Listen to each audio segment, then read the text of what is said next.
going to start with lacrosse, and the matchup's now set for the Western Conference Final in the Junior C playoffs after just a thriller last night in Brantford. The Hometown Warriors and Six Nations Warriors, yes, they have the same name, went to overtime in a winner-take-all Game 5. It was all tied at 12, and it was Six Nations who scored the only goal in the extra frame, and they won it 13-12 over Brantford in front of a big crowd at the Wayne Gretzky Sports Center. I was talking to one of the coaches with the Six Nations team this morning, and he was saying that's one of the best lacrosse games that he's coached in quite some time. Crazy back and forth game. Six Nations prevailed in the end. It was Jackson Martin who scored the overtime winner for the Six Nations Warriors. So they advance to the Western Conference Final, where they will take on the Wilmot Wild. That series gets rolling on Sunday afternoon at the Wilmot Rec Complex in Baden.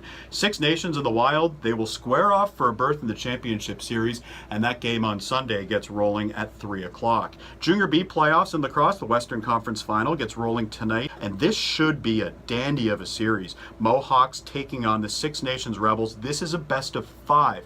Now, the Mohawks started the regular season with 11 straight wins, but that streak came to an end at the hands of the Rebels, and that was their only meeting during the regular season with Six Nations, and they took it 8-6 over the Mohawks, and I think everyone here is expecting a long, hard-fought series. Game time tonight, 8 o'clock at the Iroquois Lacrosse Arena, and Game 2 in the series is on Sunday night at the Elora Community Center starting at 7. Local Junior B hockey teams, again, we're talking about hockey, but they had a busy week with a number of players being signed by a number of different teams. Kitchener native Jacob Ertl signed on Monday. Tyler is Jacob's dad.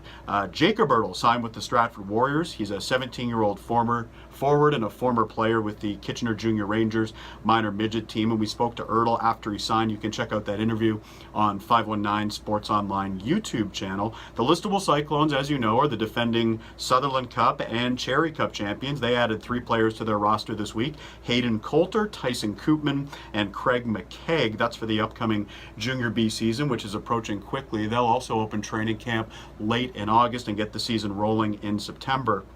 Coulter is a 17-year-old forward. He spent the majority of last year with the Mount Forest Patriots.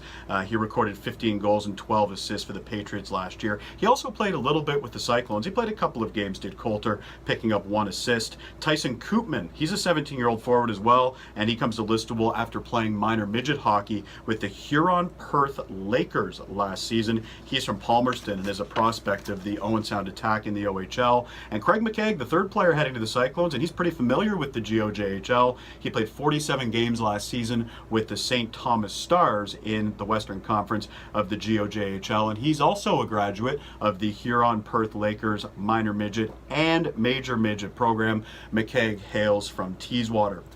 We were talking about Brandon Eakett a minute ago with the Waterloo Region Predators, and boy, they had a terrific week last week, winning all 3 of their games. On Saturday, the Bantam squad, junior varsity team, and the senior varsity team all winning. For the JV squad, it was their best performance of the season. They beat Hamilton 41-0. Tyler Putsu and Matt Lynn both had terrific games for the Predators.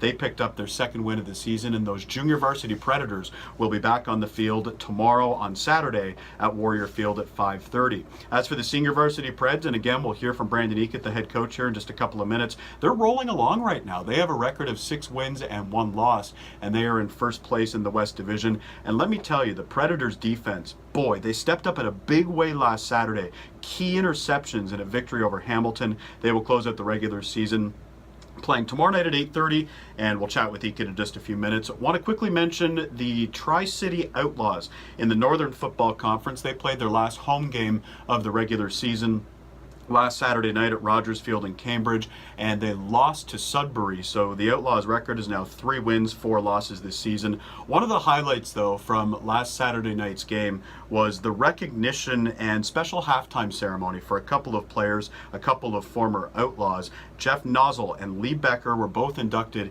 into the NFC Hall of Fame.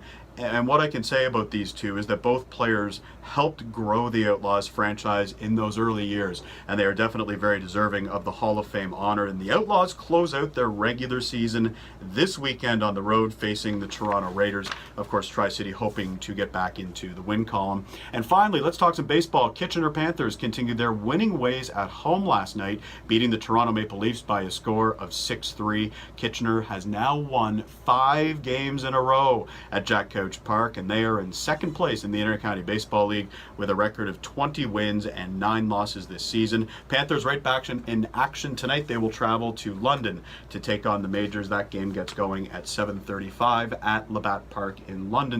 For more highlights, visit our website, 519sportsonline.ca. Be sure to subscribe to our YouTube channel and follow us on Facebook, Instagram, and Twitter.